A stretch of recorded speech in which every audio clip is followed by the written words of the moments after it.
아베 신조가 참으로 훌륭한 나의 베스트 프렌드였다고 얘기를 하면서 나는 일본 국민을 존경합니다라는 멘트를 도널드 트럼프가 해요. 일본의 양다리 작전이라고 비난을 합니다만은 외교는 이렇게 하는 겁니다. 그러나 대한민국은 미국에서 지금 모종의 이상한 움직임이 나오고 있습니다.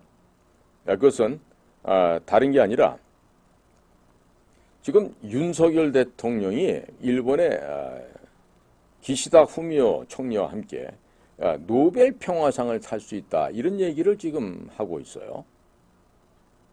왜 이런 얘기가 나오는가 봤더니 지금 윤 대통령과 기시다를 두 사람을 동반으로 노벨 수상을 하게 함으로써 역사에 남을 지도자로 만들고자 하는 것이 미국의 한 일각에서 지금 진행되고 있는 것으로 관찰이 되고 있습니다.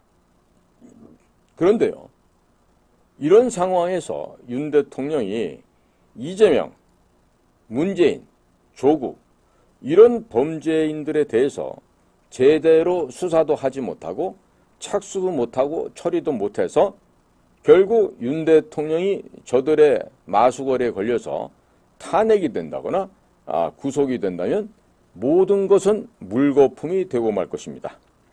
바라십니까?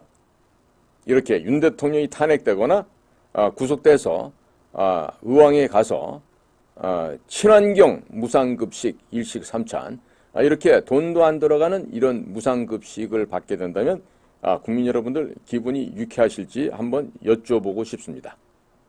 자, 그런데 현재 북한은 지금 붕괴가 임박한 상태라고 지금 도처에서 이야기가 전해오고 있습니다. 그리고 제가 직간접적으로 만나고 있는 북한의 친구들 역시 북의 3대 세습을 이제는 종식시켜야 되겠다. 이 얘기가 지금 굉장히 강하게 그리고 자주 빈도수가 높아지고 있습니다. 자, 국민 여러분. 이런 상황에서 우리나라가 지금 해야 될 가장 중요한 일 중에 하나는요. 대북 전단, 이 삐라를 살포하는 일이에요. 그리고 이런 삐라 속에 정확한 역사의 내용을 담아야 돼요. 예를 들면 저희가 방송에서 32편으로 지금 되어 있는 이승만과 그리고 대한민국의 이 이승만의 건국전쟁 이런 것들을 저희가 32편의 유튜브를 만들어서 올려놨는데요. 이 내용들을 USB 같은 데 담아서 US 달러 1달러짜리랑 같이 해서 북에 보내야 됩니다. 북한 전역을 이 전단으로 다 도배를 해야 됩니다. 이렇게 된다면 북이 반드시 저절로 무너지게 될 것입니다. 자, 그런데 과연 저희가 만들고 또 올려놓은 이 32편의 이 이승만과 건국의 이야기들을 얼마나 보고 계신지 모르겠습니다만 한 번 더 잘 살펴봐 주시기 바랍니다. 자, 그런데 지금 최근 들어서 미국의 민주당이나 공화당의 대한반도 정책들이 점차 변화하고 있는 이런 정황들이 포착이 되어지고 있습니다. 수년 전까지만 하더라도 미국의 정가를 움직이는 네오콘 혹은 군산복합체 혹은 딥스테이트라고 불리던 이들은요. 남북한을 갈라놓고 적절한 긴장 상태를 유도하기를 좋아했습니다. 그래서 대한민국이나 일본에 각종 무기를 팔아먹는 비즈니스를 해서 막대한 천문학적인 돈을 챙겨갔었습니다. 자, 그동안 대한민국이 미사일을 개발하려고 할 때 이 미사일의 기술이나 군사기술 개발을 방해했던 자가 누굽니까? 바로 미국의 국무부였습니다. 대한민국에게 미사일이나 우주 로켓 기술, 전차, 장갑차 등 각종 군사기술을 적극적으로 이전해줬던 것은 우리에게 돈을 빌려가서 미안했던지 바로 러시아였습니다. 그 러시아의 이러한 왕성한 협조로 인해서 우리가 불곰 사업을 추진할 수가 있었습니다. 자, 그런데 중국이라는 거대한 적이 나타나자마자 미국의 대아시아 전략이 급격하게 변화하고 있습니다. 오바마 때부터 슬슬 조짐을 보였습니다만은 자, 그래서 미국은 2020년도에 중국을 막기 위해서 인도, 일본, 호주를 묶어서 쿼드를 만들었습니다. 그리고 인도, 일본, 호주가 중국과 너무 멀리 떨어져 있어서 중국 해군의 활동을 막는 데는 별로 큰 도움이 못 됐습니다. 지난 2년 동안 대한민국에게는 쿼드에 들어갈 수 있는 기회가 있었습니다만은 대한민국 정부는 뭘 했는지 얼마나 바빴는지 이 쿼드에 안 들어갔습니다. 이게 보면 중국이라는 눈치를 봤을까요? 아니면 뭐 때문에 그랬을까요? 대통령에게 정확한 국제 정세나 안보 동향을 바르게 올바르게 알려주지 못하는 참모들은요, 그 자리에 두면 안 됩니다. 지금 대통령실에 있는 그 국가안보실 있죠. 그런 있으나마한 조직은요, 지금 둬서는 안 돼요. 그런데 그런 오보를 받고 대통령이 올바른 판단을 지금 못하고 있는 것으로 관찰이 되기도 합니다. 자, 그런데 미국은 이 쿼드 말고, 그러니까 우리가 쿼드에 들어갔으면 쿼드가 펜타로 바뀌겠죠. 오각형으로. 그런데 지금까지도 아무런 움직임을 하지 않고 있어요. 대한민국의 현재 상황이 그렇다는 얘기입니다. 그런데 미국은요, 지금 태평양상에서 호주와 영국을 끌어들입니다. 그래서 오커스라는 조직을 만들었어요. 그리고 호주에게는 핵 잠수함 기술도 이전해 주겠다고 합니다. 그런데 호주에 원자력 기술이나 조선 기술이 부족해요. 거의 없습니다. 그런 호주에게 미국에서 원자력 잠수함 기술을 이전한다고요? 그럼 이전한다고 한들 제대로 호주가 건조해서 운영할 수 있겠습니까?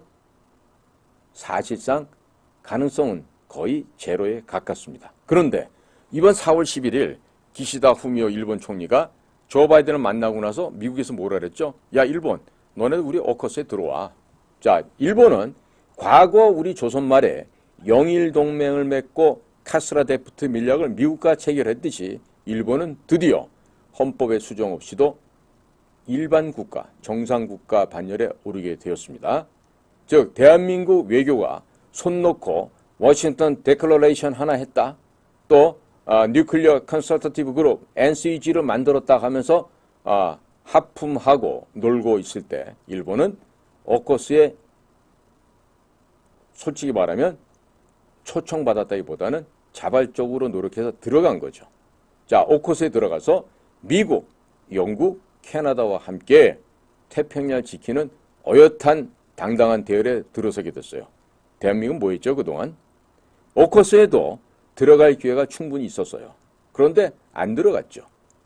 그리고 일본이 그렇게 들어가고 났더니 부랴부랴 외교장관, 국방장관 둘을 호주 멜버른을 보내서 호주에서 호주 외교장관, 국방장관과는 2+2 회담을 했는데 만약에 오커스 문제를 논의하고 싶다면 멜버른 호주를 찾아갈 게 아니라 어딜 가야 됩니까?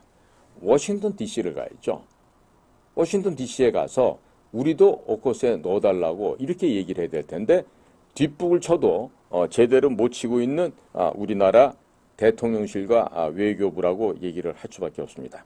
자, 그런데 지금 당장에 중국군의 군사적 팽창을 막아야 합니까? 그냥 둬야 됩니까? 어떻게 합니까? 그러면 호주에게 어느 세월에 핵 잠수함을 만들어서 중국군의 팽창을 막도록 그렇게 대책을 마련할 수 있겠습니까? 그리고 영국은 지금 동아시아에서 보면요, 지구 정반대편에 있습니다. 그러면 그 멀리 떨어져 있는 영국이 지금 현재 어떻습니까? 과거에는 태양이 해가 지지 않는 나라였지만 지금은 경제력이 많이 쇠약해졌습니다. 그리고 아시아까지 군대를 보낼 힘이 없어요. 오죽하면 퀸 엘리자베스라고 하는 그 항공모함이 있어요. 그거를 매각할 생각도 영국은 갖고 있었단 말이에요. 자, 그러니까 이 오커스도 미국, 영국, 호주예요. 그러니까 중국의 군사적 팽창을 이 태평양상에서, 인도양상에서 하기에는 역부족이죠. 역부족입니다. 자, 그래서 지금 미국 민주당이나 공화당의 안보 담당자들이 이제 고민을 거듭하다가 선택한 것이 이제 우리 한국에게 핵무장을 시키면 어떨까? 그리고 북한을 우리가 주도적으로 나서서 대한민국으로 하여금 흡수 통일을 시키자. 그러고 난 뒤에 중국과 무제한의 군비 경쟁을 시켜서 중국 경제를 파산시켜보자. 이 방향으로 지금 결정이 난 것 같은데 이때 지금 초를 치고 재를 뿌린 게 바로 일본이에요. 우리는 지금 4.10 총선으로 죽을 쓰고 정말 형편없는 수준이라는 것을 전 세계에 다시 한번 입증을 해줬는데 일본은 날아가서 미국과 이런 합의를 해요. 오커스에 들어가요. 그리고 불과 열흘 뒤에 아소다로, 지금 기시다 후미오 총리의 상관이 되죠. 전 총리입니다. 아소다로 전 총리는 뉴욕 가서 트럼프를 만나면서 트럼프를 위로 격려하고 그리고 아베 신조가 참으로 훌륭한 나의 베스트 프렌드였다고 얘기를 하면서 나는 일본 국민을 존경합니다라는 이런 멘트를 도널드 트럼프가 해요. 자, 이걸 보면서 일본의 양다리 작전이라고 비난을 합니다만은 외교는 이렇게 하는 겁니다. 그러나 대한민국은 아무것도 못하고 있죠. 자, 지금 뭐 대통령 탄핵 이런 경망스러운 얘기가 나오질 않나? 뭐 헌법 개헌 이런 얘기도 나오고요. 갖가지 얘기가 나온 속에서 지금 미국에서는 몹시도 한국에 대한 의심스러운, 걱정스러운 우려의 눈길을 보내고 있다는 것도 우리가 잊어서는 안 될 것입니다. 자, 그런데 만약에 윤석열 대통령이 마음을 잘 고쳐먹고 올바른 길을 걷는다라면 뜻밖의 타인에 의해서 강제로 통일 대통령이 될 수도 있어요. 그리고 한국군의 핵무장도 달성할 수가 있고 그러다 보면 제2의 광개토대왕 그러다가 하다가 김대중처럼 국정원에다가 노벨상 받기 위한 거짓말 조직을 만들기도 전에 노벨 평화상의 수상자가 될지도 몰라요. 그러니까 이게 아무리 열심히 일하고 해도요. 운 좋은 놈한테는 못 당하는 게 세상 이치입니다. 자, 그런데 그럴 가능성이 없지 않습니다. 만약에 이런 일이 벌어지면은요. 지금 과거 옛 조상시대 때부터 즉 조선시대 그 이전부터 내려오던 한반도 관련 예언들을 분석한 그런 전문가들의 전망에 따르면 2025년 내년입니다. 2025년 9월경에 통일이 된다라는 예언 또한 있는 것을 우리가 찾아볼 수가 있습니다. 자, 그러면 어떻게 되죠?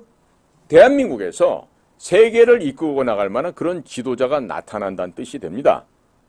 그러면 이 지금까지 정말 무기력한 윤석열이 갑자기 세계적인 지도자가 될 수 있다는 말입니까?